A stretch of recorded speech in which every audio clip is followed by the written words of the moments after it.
La sala polivalent de Molló acull tot tipus d'activitats al llarg de l'any. L'agost ha començat amb una representació de teatre solidària.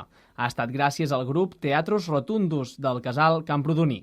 Per tant, el públic ha gaudit d'una bona estona, veient un muntatge amb actors molt coneguts. A més, ha tingut l'oportunitat de portar un gra de sorra a la tasca que du a terme la Fundació Oncolliga.